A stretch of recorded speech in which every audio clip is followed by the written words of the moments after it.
Who doesn't love an acronym? Why do we use them? Do they help us make sense of complexity? Let's talk. I'm Karen. And I am Nuala, and we are the Safety Collaborators. Our mission is to help people have better conversations and change the way they think about safety. Consider us your thinking partners, sharing expertise and wisdom in everything safety, safety culture, and psychological safety. Recently, Karen and I were in discussion about how we could create a leadership framework incorporating some of the ideas that we think are important, particularly for frontline and safety leadership. So we were throwing around ideas, and one of the ideas was around the concept of talk as a very important leadership skill. However, we don't mean talking just for the sake of talking or just to provide instructions or prove a point or get information. What we mean is about leading in a culture of care. Let's T.A.L.K. Let's talk, a leadership power tool. So when we thought about this, we chatted back and forth and we thought, what could this look like? So I thought, I know. Let's ask our friend ChatGPT. For those of you listening, yes, we do use AI to help us generate ideas and content and help us make sense of our own conversations and thoughts. And our pet name for, I'm going to say it, because it's very tempting to keep calling it he, particularly because we call it Jarvis. Our little pet name, so that at least we know who we're talking about, and it makes it more personable. Well, you see, it's a he. So Jarvis has become part of the team, rather than going through that horrible acronym, actually, of ChatGPT, which is a bit of a tongue twister. Saying Jarvis is much nicer. So we thought, let's ask Jarvis the following question, which was quite simply, help us design the acronym TALK for leadership. And we wanted him to create us a one-liner and a paragraph for each of the letters. So it's T, full stop A, full stop L, full stop K, full stop, by incorporating leadership qualities with a focus on psychological safety. Well, as you sit there and you watch the little whirls whirl around and you think, oh my God, he's taking a while here. What's he coming up with? So, didn't he deliver? He gave us a ton of stuff. He did. He kind of just gave us so many different T's and A and L's and K's, and it was, I think that ended up being another 2-hour discussion just of, what works, what is inspiring, what are the words that go, actually, that can make a real difference. And absolutely. It's quite difficult to say, okay, well, which are the perfect ones? So today we thought, well, let's share some of the ones that Jarvis helped us come up with that we thought were quite intriguing, share with you where we ended up, and then say, well, let's look at where we take it after the end of our discussion today. And Kaz, I think it might be nice to share a couple of the different words that Jarvis helped us come up with for each of those letters. So do you want to give it a start with the T? The obvious one. Trust.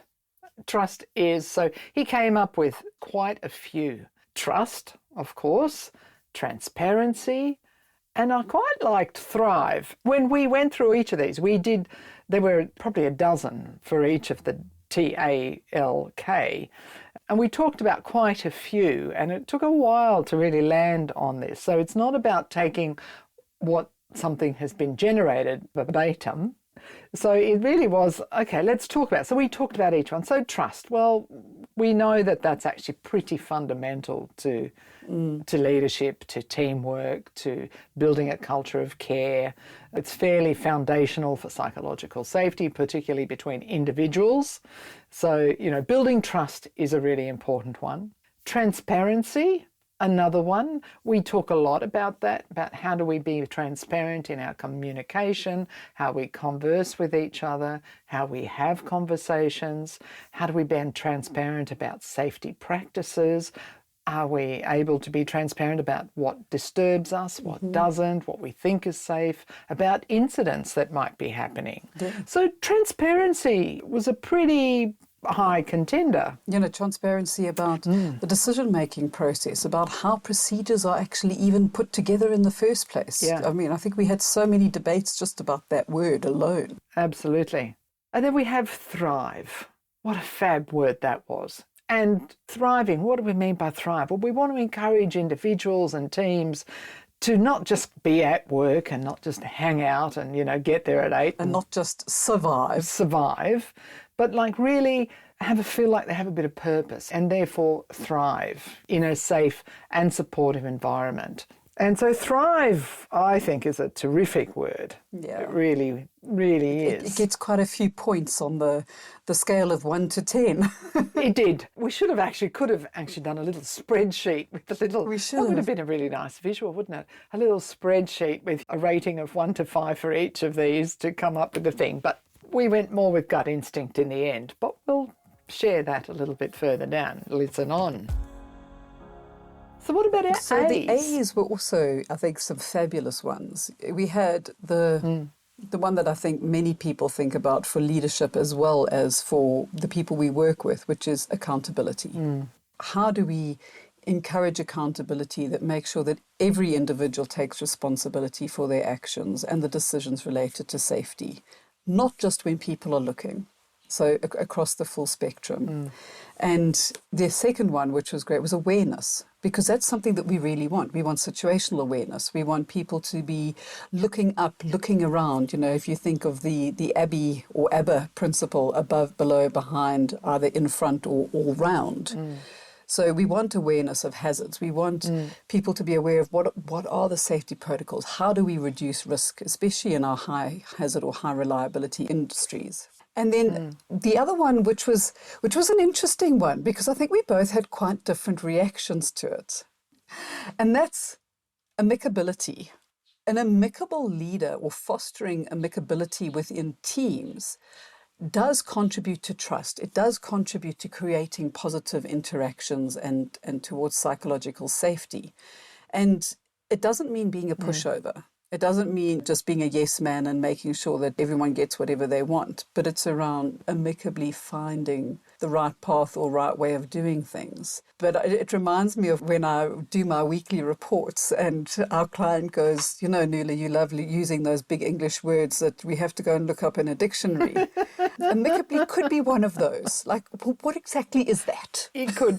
I think there's a little lesson in there. We may have the language, but it has to suit everybody, not just the person speaking. Exactly. And is it helpful and valuable?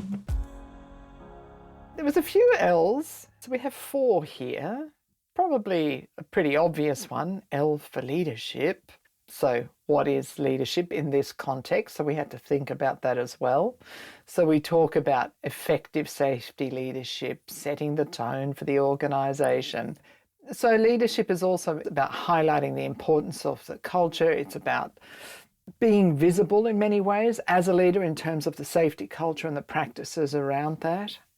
And of course, one of our favourite terms, a good leader, we think, has good listening skills. Now, that's a huge pressure to put on anybody, but yay. When we talk about listening, we talk about active listening. So how do we truly engage by listening to the person in front of us, having honest and open communication, and not just listening to our own listening, which you've heard us say many times. We're not just asking questions and then answering them. But truly listening for the responses or listening for what's not being said, I think is a really important component as well. It is, because that's often the side of listening that we forget. Indeed. And listening is very active, and it's a very active part of the linguistic acts. And that was a little teaser from last week's episode. So if you haven't listened to the linguistic acts, go back one and have a listen. Another nice L we thought we quite liked was the learning mindset. We talk a lot about learning cultures, when we talk about the 5 principles of human performance, we talk about learning cultures. How do we encourage the mindset for continuous learning? Just how vital learning really is in an organisation. Indeed. And it's not just about skills. It's actually about learning from the work that's being done. How do we have the conversations? How do you celebrate a good job and learn from that? Just before we move on from that, I'm going to just share a lovely thing about learning from my mother. Okay. So my mom had to go and see a doctor yesterday, a podiatrist, and he said to her, Helen, how old are you again? And she was like, I'm 83. And he goes, I cannot believe that you are 83. I would never, ever imagine that. What is your kind of like key, or what is your magic to staying so young? And she looked at him and she went, never stop learning. Because the day you stop learning is the day you stop growing and the day you start dying. Yeah. And I just, she was reiterating that to me last night when we were having dinner. And I was just like, what an amazing response. And something of the wisdom that we can learn from those older than us. Never, ever stop learning and encouraging a learning environment. That's just perfect. Yeah. And it's about having that learner mindset. And it's not just for the leader. So how do we encourage everyone to have that learner mindset? And funny enough, the fourth one in the L's was learner-centric. So here it's about having a learner-centric approach ensures that the learning and safety practices are tailored not just to the whole organisation, but to the individual's needs and preferences. So I think that also ties nicely into that learn from the work that's being done, not just how it's designed. Yes. If we think about how do we design that culture that we want rather than just have it forced upon us. So I think that learning mindset and learner-centric are two really nice ones as well. Very, very much so. And then we have the K's. The K's. So, what did our dear friend Jarvis come up with? And I'm going to share 3 of these ones here. And the first one is knowledge sharing. And it's promoting the sharing of knowledge and experience, which does then help create that culture of learning and safety improvement. And, you know, we think about just the art of storytelling. I cannot remember the episode number off the top of my head, but we recently did a fabulous episode on storytelling. And what an amazing way of knowledge sharing, but in a way that isn't I'm just throwing or vomiting information at you. It's a way of I'm enticing and pulling you towards this information that you want to know more. So knowledge sharing was a great one. But then not only the knowledge sharing, but the second one that he gave us was knowledge transfer. Because, you know, it reminds me of that adage is that somebody can watch you bake a cake 10 times. It doesn't mean that they can bake the cake. Exactly. But they can tell you all about the process. They can tell you exactly what needs to be done. But it doesn't mean that they actually can bake the cake. Yeah. So how do we facilitate the transfer of knowledge from our experienced workers to newer ones and preserve the safety practices and expertise and help people understand that, no, things don't always go perfectly. They don't go according to the procedure all the time. But in that transfer of knowledge, we're also then creating a capability of judgment, of being able to think on the fly, of being able to adapt in the moment whilst understanding the potential risk consequence around it. So, you know, as you can hear, knowledge transfer is a very passionate one of mine. I think as facilitators, that's part of the role of facilitating is knowledge transfer. While I was listening to her, it was made me think about these times where we say, okay, that person doesn't know how to do something, let's put them on a course. Let's use the leadership training course as an example. Yeah. So, okay, you've been promoted to a leadership role, but you're not doing a very good job of it, so we're going to put you on a training course. Well, that's if you actually get the training course. Side note, that's good. And they are good to have. The challenge always is when we come back to the job, because learning skills and, you know, just sharing knowledge is only 10% of the learning process. Yeah. The transfer happens then through communication, through having conversations with your boss or whatever, then says, okay, let's talk about the ideas that you might have gathered. How can we implement that? That next part of the process is actually doing. It's something I'm quite conscious of at the moment. There's lots of books and podcasts, and I listen to lots of those. That doesn't mean I'm actually doing anything. So we need to, you need to put them into the doing process, I think, for knowledge transfer to really happen.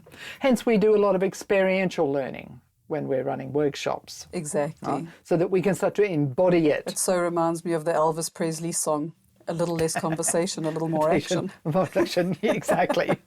So it's about how do we embody that knowledge that you're taking away from any of these tools from which we learn. Yep, exactly. I love the last one. Tell us about that. The next one that came up was kaleidoscope. Brilliant. And for those of you who don't know what a kaleidoscope is, and I loved kaleidoscopes when I was a child, it's like a tube that you look through, and then as you turn it, all these colours and shapes change, and it looks like stained glass windows that are moving. And it's just, I could sit there for ages just looking at these patterns being created and just falling in love with every single pattern. And when we think about kaleidoscope in a leadership perspective, it's around, we work with people from such diverse backgrounds, cultures, ways of doing things. We have different perspectives. We have just different risk tolerance, different experience. There is just such a kaleidoscope within every member of the team we work with. And how do we pull out what is the best in each of our team members in this kaleidoscope of working together to lead, to have a more robust safety discussions, to have better solutions, to think in different ways and explore and experience, because there isn't one way that is the best way. But between all of us, we can find what is going to work to be the safest and most efficient in this particular operation and moment. And the weather might be different tomorrow. We might have a different team member tomorrow, which means we need to look through the kaleidoscope again, turn it and have a look at what is the pattern of the day. Kaleidoscope's building. Is it building? It's kind of warming, actually. Because I'm thinking of, I was thinking, how do we bring it into the Bridging Cultures for Safety program? Because it's such a good word. It is. Yes. So we talk about the 3 colours of worldview and the 12 dimensions. Well, that's really talking about the kaleidoscope of humanity, really, and the different views of the world that we have. Oh, we might be doing a little Amazon shop and find. We might. I have written down here, get an image of a kaleidoscope and put it into the show notes for everybody. So for those who have no clue what a kaleidoscope is. Oh, brilliant. To put that in. But, we talk about the 3 colours of worldview in that program. And they break up, generally speaking, the cultures of between innocent guilt, honour, shame, and power, fear. And we all have a mix of these, but obviously there's some stronger elements. And when we talk about this, the theory is actually based on the 1.8 million different colours of the rainbow. Wow. Which is that's phenomenal. Where a kaleidoscope is as well, is all the colours. A kaleidoscope of colour. So we as humans are a kaleidoscope of colour. We are. That we certainly are. And just as you were saying that, we talk about bridging cultures and we talk about, the 3 colour worldview and stuff, but I don't actually know if we've shared what that is in a podcast. I think we'll have to go and have a little look. We did, but such a long time ago. I think it's worthy of doing another one. I think with so. a little bit more depth. Yeah, and actually maybe Bridging Cultures for Safety might be a good intro. Yeah, we will give you that little teaser and then we shall deliver some more on that shortly. Watch this space. Stay tuned. Exactly. If you want to reach out to us, use the hashtag Conversations That Matter and we'll pick it up on the socials. Or look out for us on LinkedIn, Karen Ovari, me, Nuala Gage, or our company, Safety Collaborations. Now back to this week's show. So we got to this point with our dear friend Jarvis. So trust, transparency, thrive, accountability, awareness, amicability, listening, leadership, learning mindset, learner-centric, knowledge sharing, knowledge transfer, and kaleidoscope. And we were like, we are definitely headed in the right direction, but are we there yet? And after debating and considering all of the options and saying to our dear friend, give us a bit more. Try again. Give us more. Yeah. And one thing that we are learning is just how important prompting is when we are talking to Jarvis. And he gave us a few more. And we found another set of T.A.L.K acronyms that I think we have quite fallen in love with. So let's share after all of our debate, and we love the ones above, but where did we land in thinking this actually hits home with us? Trust is a big conversational piece. So we brought this into trustworthy, a trustworthy leader. So one of the things we did with Jarvis is that we said to him, okay, help us design one line and then a paragraph to go with that one line, to expand on that. So we're going to read the line. Trustworthy is the first one. And trustworthy also is an important one when we talk about psychological safety, because we talk a lot about worth and worthiness, and that's why I quite like the word worthy, because we are all worthy. So a trustworthy leader is about creating a safe and supportive environment based on integrity, transparency, and empathy. So we mentioned some of these above. Well, transparency was a very big key, to this. And so was trust. But I think trustworthy just takes it to another level that is worthy of deeper thought. And I think those words, empathy and integrity, are really important in becoming a trustworthy leader.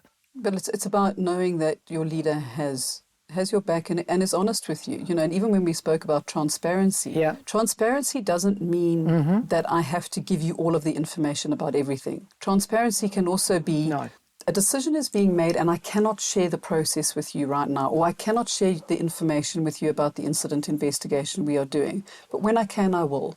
And then living up on that honor. So trustworthy, is really, it's about, I know that even if the answer is no right now, that it's for a very good reason and that you've got my back. Especially for younger leaders, building trustworthiness is probably your first and most important job. Yeah. It's not about trying to fix everything.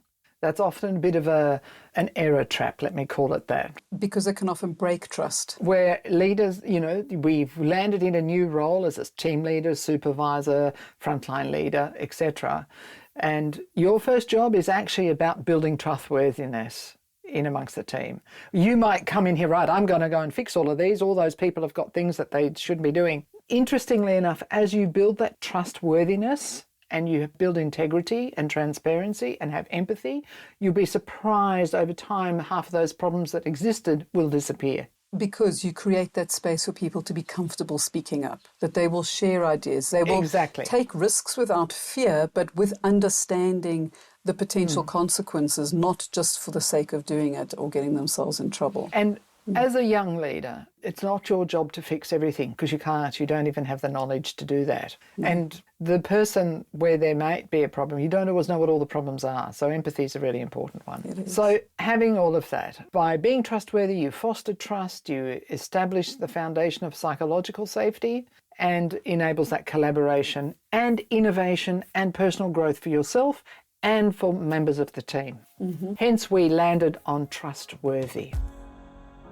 Trustworthy then leads so beautifully into the word we landed on for A, which is adaptable, and having adaptable leadership. So the one-liner that Jarvis gave us was, adaptable leadership, encouraging change, experimentation, and growth for individuals and teams. And again, it brings into that understanding, work is perceived and work is done. Because when we're adaptable as leaders, we understand that situations change all the time, that we need to have a look at what is actually happening in the moment and how do we keep people safe now and today. It embraces the conversations and saying, when someone comes to you and goes, I know we've been doing it like this, but I think we might have a better way. Could we give this a try? And it's okay, well, let's understand, what could go wrong, what might be the unintended consequences, what might be the positives, and we experiment together as an open team.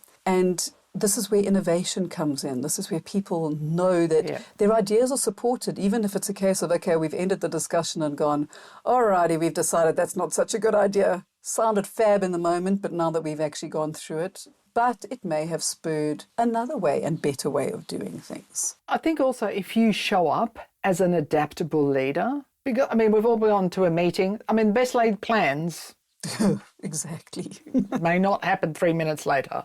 You can do all the planning in the world. So there's some other elements that come into this. So things like being change agile, and not everyone will be on the team. So again, you as a leader, if you show adaptability, you're also showing, inadvertently giving permission for others to be adaptable and to show up as themselves.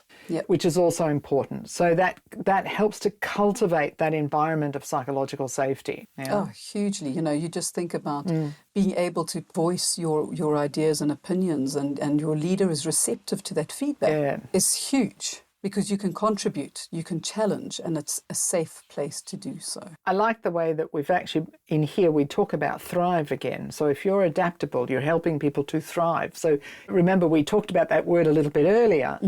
We love the word thriving, but it's part of the bigger picture, not just as a standalone, hence we didn't use it. And you're right, and it does bring in the other A's that we spoke about. You know, adaptability means you are aware of what is going on around you, so it brings in the awareness.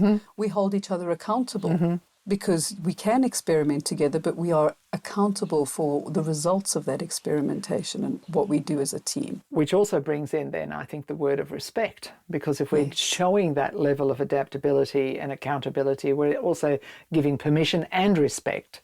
And those two things together start to give us the framework for the levels of psychological safety that we have in an organisation. So the more permission, the more respect we have that the leader provides in many ways, or to each other. In fact, it's not just the leader. I mean, I think there are days when we're all leaders. It's not always a title at all. It's about how we're showing up. So how do we lead by examples? It's funny, we sort of toot and froed around this one. So the L in our talk is lead by example. Why we landed on this one, because ultimately leading by example, and it even leads into, if we're being adaptable, if we're being trustworthy, we are starting to lead by example. We're showing up as leaders in a certain way. So our one-liner for this one is lead by example through inspiring a culture of vulnerability, humility, and inclusivity within the team. So leading by example, it's how you show up on every moment. And it doesn't mean that you as the leader or whoever is leading in that moment is having the best day or is happy, kumbaya or any of that stuff. But actually being vulnerable. And we actually also talk quite a bit about what is vulnerability, particularly for leaders, because I think it's really difficult for leaders to show vulnerability. Particularly if they've grown up, have been around for a while. There's many of us who grew up in a world where showing your vulnerability was not cool. That was not the way to continue getting your job done. But today we talk about vulnerability, and it could be the simplest of things, like, do you feel safe to speak up? Do you feel safe to share an idea? So if you as the leader aren't safe to do those two things, then how can anyone else? And that's only a couple of lots of different ideas around vulnerability. Well, exactly. Do you feel safe to ask questions? Because I think that's often one of the hardest ones. Yeah. Putting up your hand to say, hang on a minute, that's not working for me. Can we talk about that? So leading by example means not shutting down when someone does ask a question or shutting that person down. So, but rather you be curious. Accept that there's time to, not everything is going to be that's a good idea. It might be that, thank you for raising that. I think we're okay for now, but we'll come back to that because it's obviously something we need to talk about. Leading by example means that we're modelling a growth mindset. We're showing up and valuing diverse perspectives. We're building trust. We create that environment that supports innovation and well-being, which is really what a culture of care is all about. When kindness came up as a word, and you think about even random acts of kindness, which helped lead us to our random acts of safety movement, because we want to create a better world, that kindness was a great one. And the one line that Jarvis gave us was the power of kindness, nurturing a respectful and empowering environment for team members to thrive. And that's such a critical one, because respectfulness, empowering others, helping team members thrive, by no means stepping on eggshells and singing Kumbaya and holding hands and trying to create a nice, in inverted commas, environment. Because nice environments are not safe environments. No. Environments where we are included, where we have the learning culture, where we are able to contribute and we're able to challenge with humility and kindness, brings in the psychological safety, and it brings in where we can not only thrive, but we improve. We find better ways of doing things. And when we are kind, it makes me think of the three gates of sharing, which was, is it true, is it kind, and is it helpful? And that's such a critical thing for, in leadership when we're talking about conversations. Kindness flows through every aspect of what we do, because when we are unkind, it is felt, it is seen, it is heard, and it breaks trust. Quickly. And then we have to start the entire cycle all over again. Yes. And again, it's not about pussyfooting around and going, oh, come here and have a cuddle. I mean, you can have a cuddle from me anytime.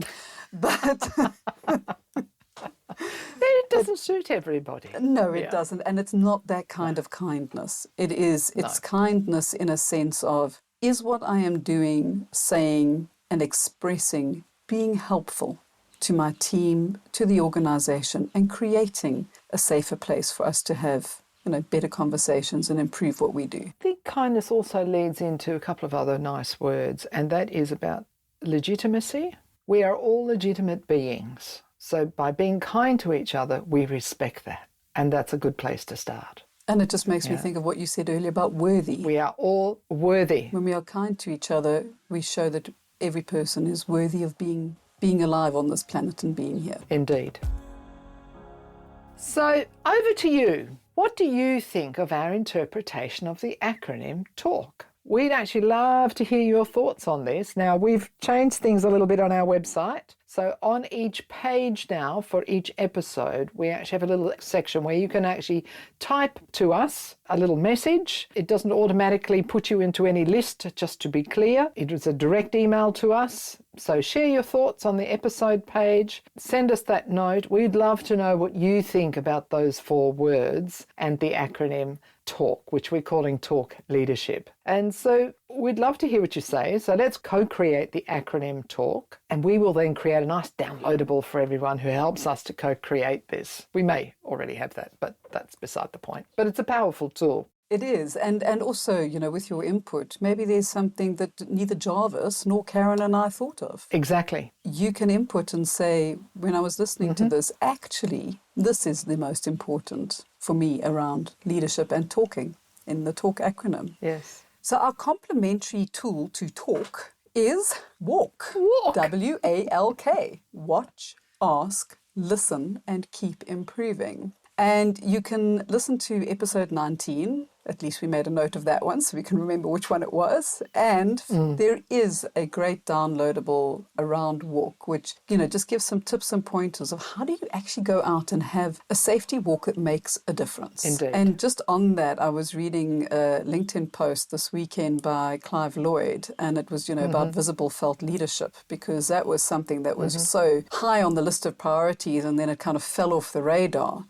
Yet, when visible felt leadership is used alongside something like walk, which gives you guidance, which helps you actually make it valuable, and it's not a clipboard with a camera of catching people doing the wrong things. This is really about how do we catch people doing the right things and encourage better behavior and the way that we want things to do. So it's a great tool to help you there. So, this is going to sound really cliche, but walk and talk play nicely together. So we start by walk, watch, ask, listen, keep improving, and then we're going to talk. So how do we be trustworthy, adaptable, lead by example, and show kindness? By combining the leadership qualities of trustworthiness, adaptability, leading by example, and kindness with a focus on psychological safety, leaders can create an environment that promotes growth, collaboration, and well-being within their teams. Thank you for joining us today. It is always lovely to have conversations that matter. And today was a great talk. Connect with us at safetycollaborations.com, where you'll find the show notes for this episode. And we would love to hear your co-creation ideas for the downloadable that we would like to create. And more importantly, if you enjoyed this podcast and this wisdom is something that you feel will help others, please share it, spread the word, subscribe to your favorite podcast platform, and leave a review, because that is, as we are learning in this podcasting journey, what will help others find it and help them to have better conversations. Till next week, stay safe and stay well.